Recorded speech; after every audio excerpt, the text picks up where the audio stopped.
Reading and Literacy Grade 1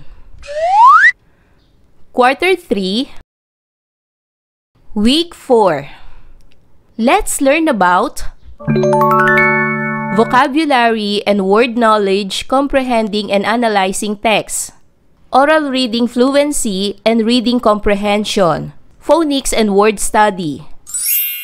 Day 1 to Day 2 Matatag Curriculum. Hello kids, it's me, Teacher Prel. Don't forget to subscribe, like, and share, and hit the notification bell for the latest video. For today's lesson in Reading and Literacy 1, we will discuss about vocabulary and word knowledge, comprehending and analyzing text, oral reading fluency and reading comprehension, phonics and word study. Day 1. At the end of the lesson, the learners can sound out words correctly, manipulate sounds in words to make new words, recognize vocabulary referring to community, identify words that function as naming words in the text, read sentences with appropriate speed, accuracy, and expression, and note details about the characters, setting, and events. Basahin ang salita sa ibaba. Paglalakbay. Ang paglalakbay ay nangangahulugang pagpunta o pagbiyahe mula sa isang lugar patungo sa ibang lugar. Maaari itong gawin para magbakasyon, mag-aral, magtrabaho, bumisita sa kaibigan o kamag-anak o mag-explore ng bagong lugar. Halimbawa, ang paglalakbay namin sa Baguio ay naging masaya at puno ng bagong karanasan. Si Ana ay nag-impake na para sa kanyang paglalakbay sa probinsya. Naranasan niyo na bang maglakbay? Masarap bang maglakbay? Ano-anong mga lugar dito sa ating pamayanan ang napuntahan ninyo na? Ngayong araw, pag-aaralan natin ang mga salitang kilos na may kinalaman sa iba't ibang lugar sa pamayanan.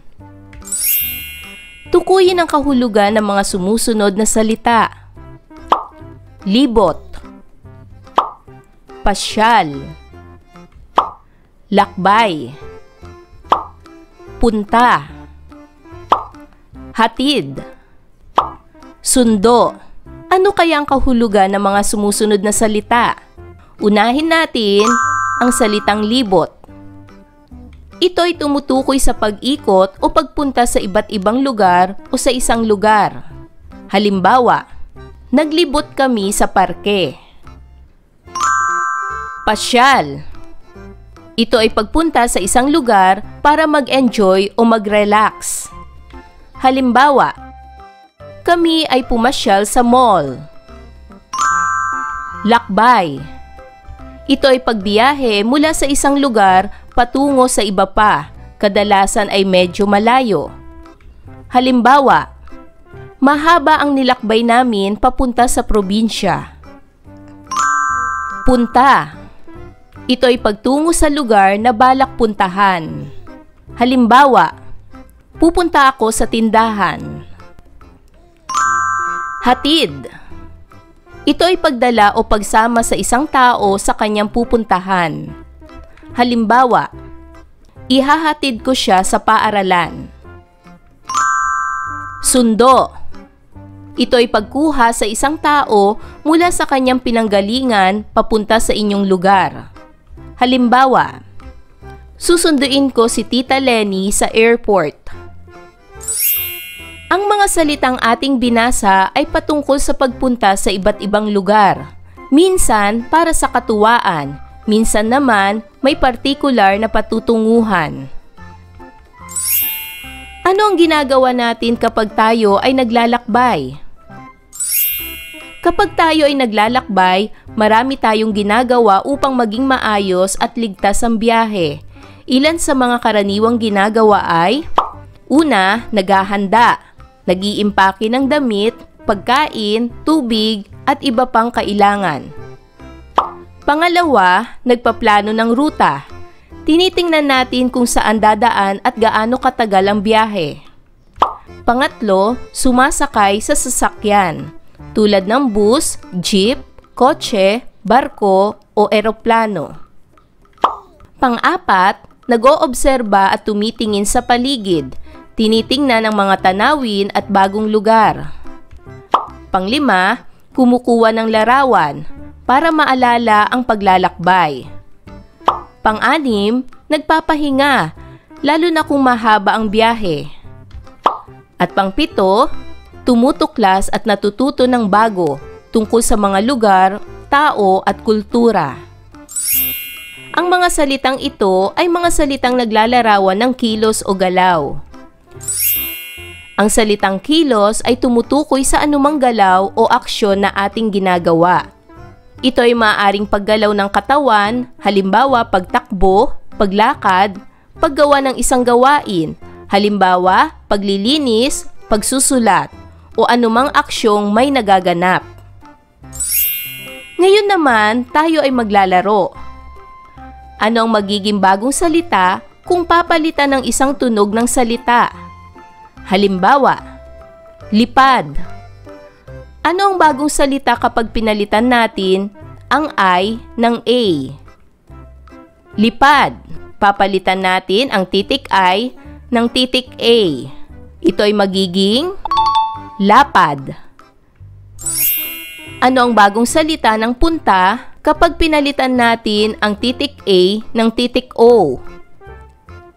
Tama. Kapag pinalitan natin ang titik A ng titik O, ito ay magiging punto. Ano ang bagong salita ng sundo kapag pinalitan natin ang titik U ng titik A? Tama. Ang magiging bagong salita kapag pinalitan natin ang titik U ng titik A ay magiging sando. Ano ang bagong salita ng libot kapag tinanggal ang huling tunog nito? Tama. Ang magiging bagong salita ng salitang libot ay libo. Tinanggal natin ang huling tunog. Ano ang bagong salita ng lakbay kapag tinanggal ang unang tunog nito? Tama. Ang magiging bagong salita ay akbay.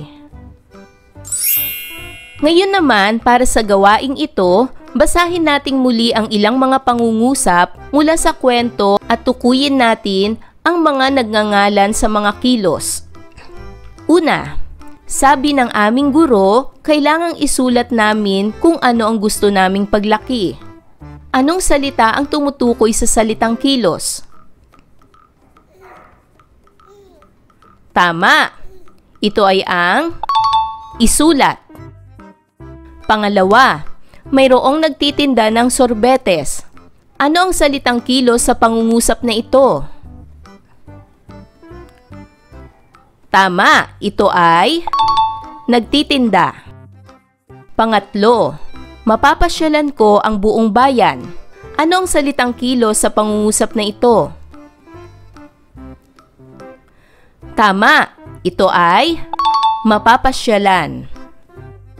Pang-apat, maglalakbay kami ng aking tren sa malalayong syudad. Ano ang salitang kilos sa pangungusap na ito? Tama, ang salitang kilos ay maglalakbay. At pang-lima, masarap lumipad sa kalangitan. Ano ang salitang kilos sa pangungusap na ito? Tama, ang salitang kilos ay lumipad. Para naman sa gawaing ito, basahin ang bawat pangungusap at bilugan ng mga salitang nagngangalan ng kilos o galaw. Una, nakatanggap ako ng padala mula sa aking tatay. Anong salitang kilos sa pangungusap na ito? Tama, ang salitang kilos ay nakatanggap. Pangalawa, nakatulog pala ako. Anong salitang kilos sa pangungusap na ito? Tama. Ang salitang kilos ay nakatulog.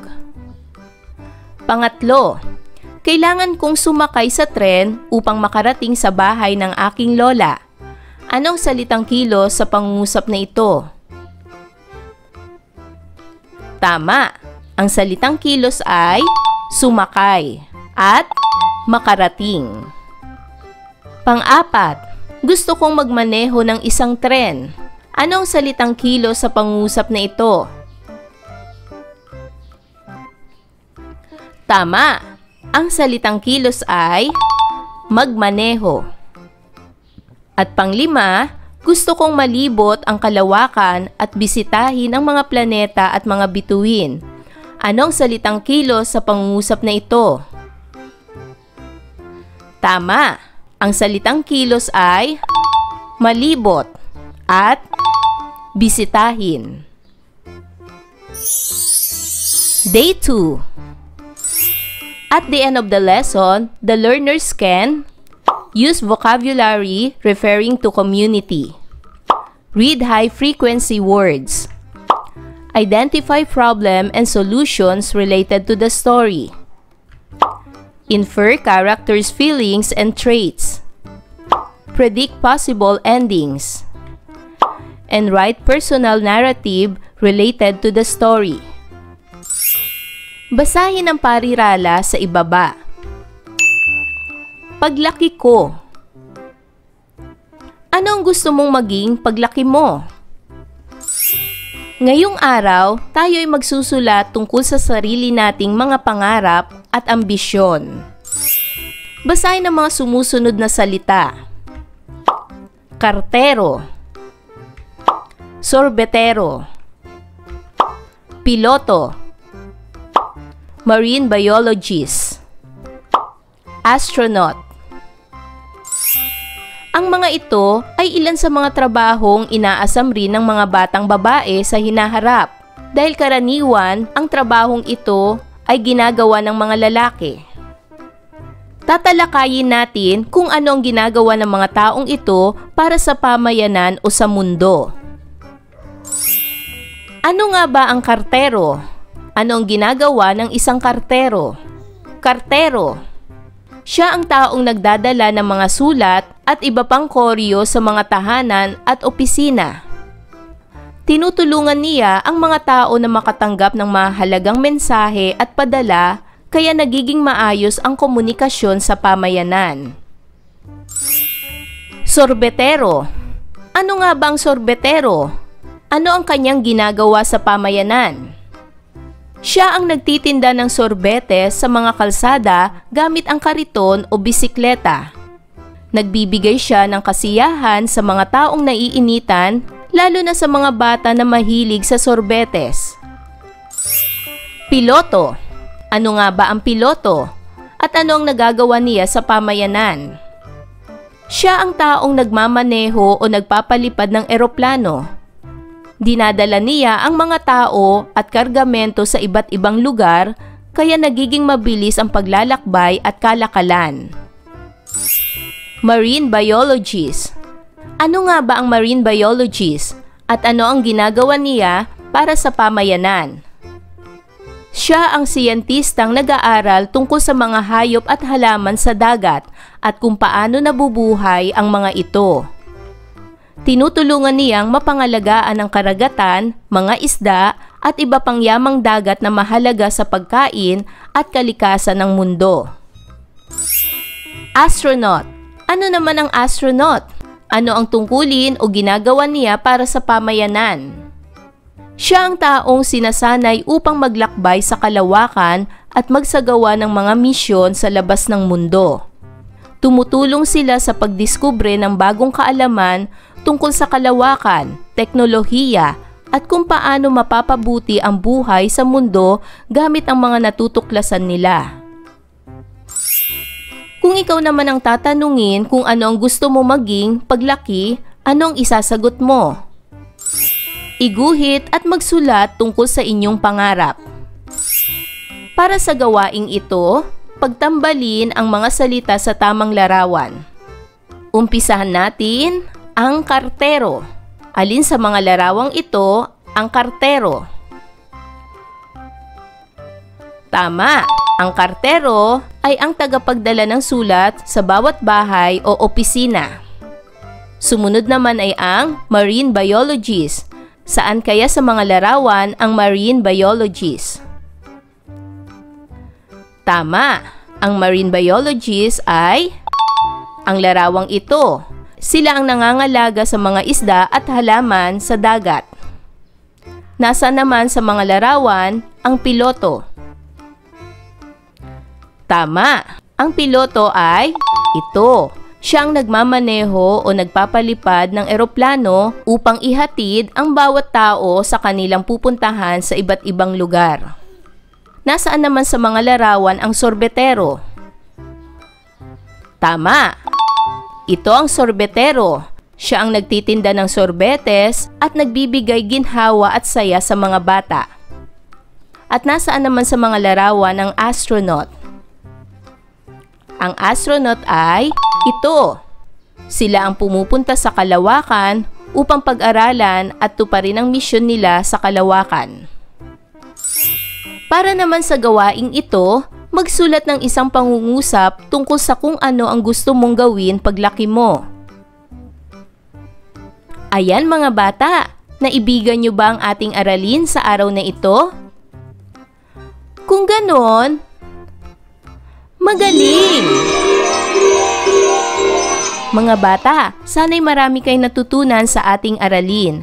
Hanggang sa susunod na video lesson, paalam! Thanks for watching!